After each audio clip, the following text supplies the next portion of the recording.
Assalamualaikum warahmatullahi wabarakatuh.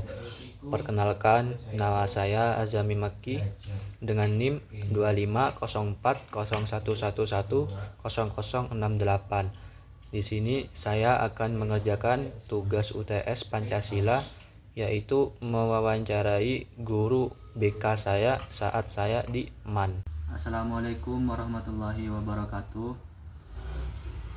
Waalaikumsalam warahmatullahi wabarakatuh. Baik, izin Bapak untuk memperkenalkan diri terlebih dahulu. Perkenalkan, nama saya Azami Makki. Saya dari Fakultas Psikologi UIN Maulana Malik Ibrahim Malang. Jadi tujuan saya di sini untuk mewawancarai Bapak tentang implementasi Pancasila. Apakah Bapak bersedia? Ya, siap. Terlebih dahulu, boleh Bapak untuk memperkenalkan diri terlebih dahulu? Ya, nama saya Pak Supriyadi, SPD, ngajar di MAN Bondowoso, jadi konselor MAN Bondowoso. Baik, terima kasih Bapak. Langsung ke pertanyaan pertama. Apa makna Pancasila bagi Bapak sebagai seorang guru? Apa makna Pancasila bagi saya sebagai seorang guru, seperti itu ya? Iya, Pak. Terima kasih. Sekarang begini. Pertama, sudah disesuaikan dengan adat istiadat dalam sila ke-1, yaitu ketuhanan yang Maha Esa.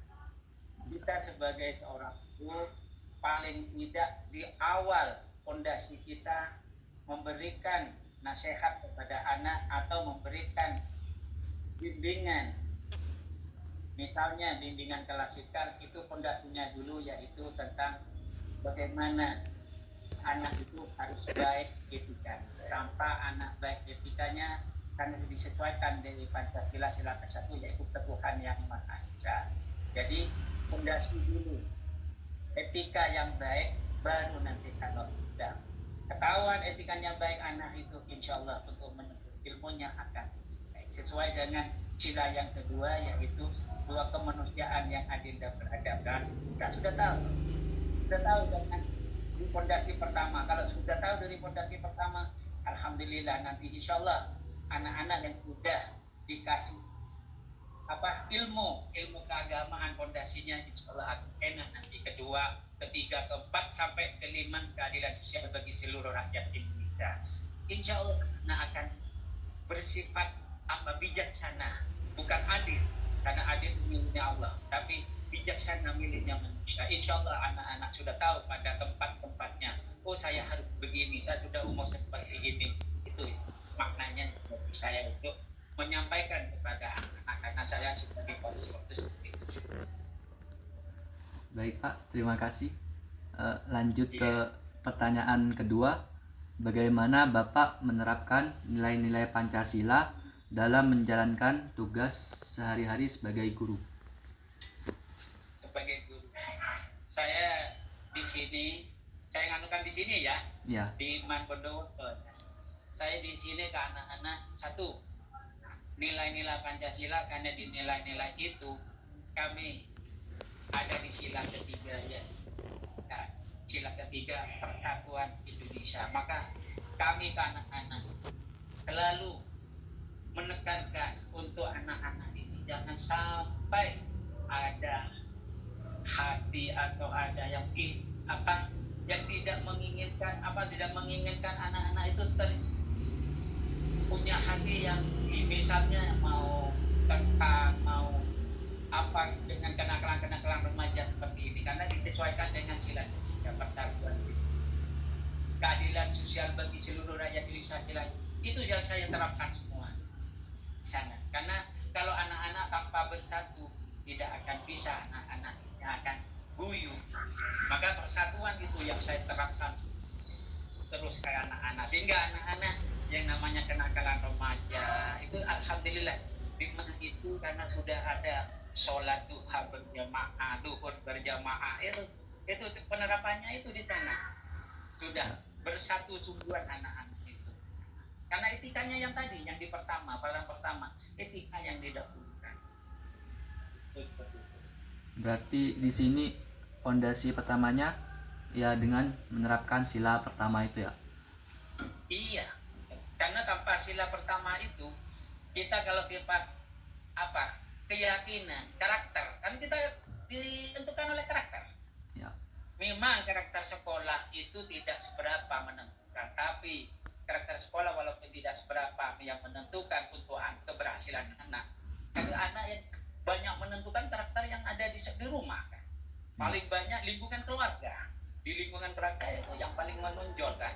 Tapi kalau di sekolah dipoles dengan bagus, dengan baik, insya Allah di rumah akan kalah dengan contohnya anak-anak emas yang di rumah luar biasa begini-begini, tapi sampai di mana karena didikan sholat berjamaah, etikanya, adabnya itu seperti itu.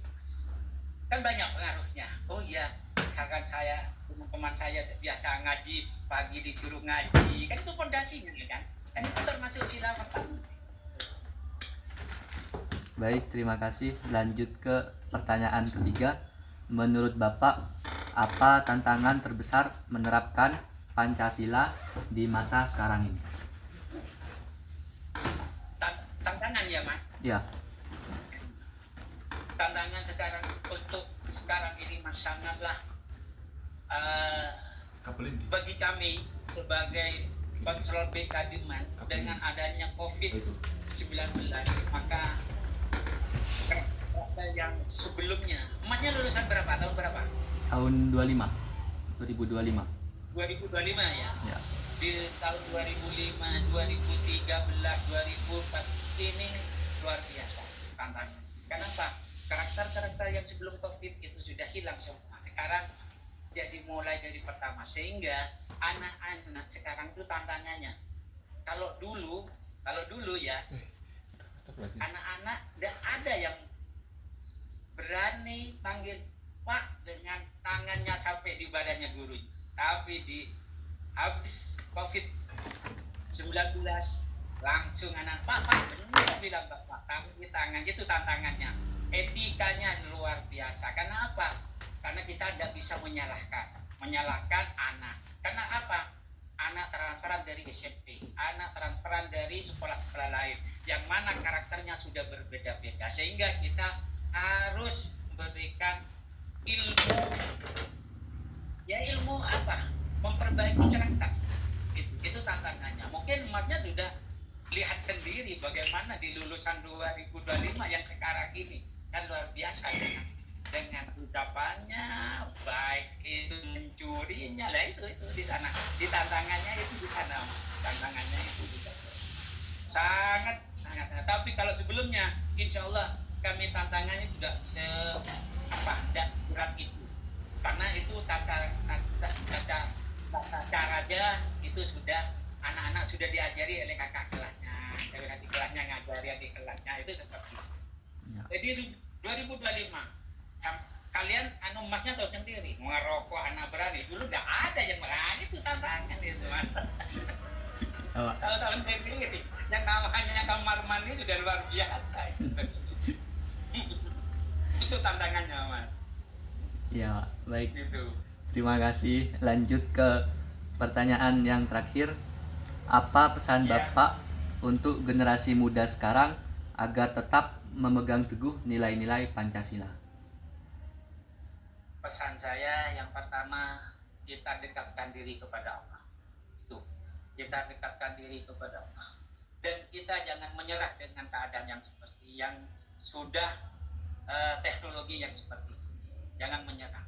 Yang kedua, sebagai pemuda, sebagai remaja, sebagai generasi muda, kita harus bisa memberikan yang terbaik. Walaupun apa yang terbaik itu ilmu yang terbaik, yang namanya ilmu bermanfaat, barokah dan manfaat itulah harus. Yang kedua, yang ketiga, jangan sampai meninggalkan sholat. Itu aja sudah. Karena sholat itu tuntunan etika kita. Itu pesan saya itu. Azam subuh kok terus Pak. Baik, terima kasih Bapak sudah Azam subuh kok terus. bisa meluangkan waktu sebagai menjadi narasumber saya. Ya. Baik, saya ucapkan terima kasih. Hmm. Saya Ya saya ditambah sendiri ya Mas. Nanti karena saya ini kan ya ditambah sendiri, nanti Masnya dikelola sendiri. ya, terima kasih ya Pak. Ya. Ya. Terima kasih Mas juga saya. Bisa Masnya ada di Malang itu saya selalu bangga luar biasa itu. Alhamdulillah Pak. Iya. Terima kasih. Ya. Saya akhiri ya Pak. Iya. Saya kan mau masuk kelas masih. Iya Pak, terima kasih ya Pak. Beda. Assalamualaikum. Ya, yuk. Waalaikumsalam.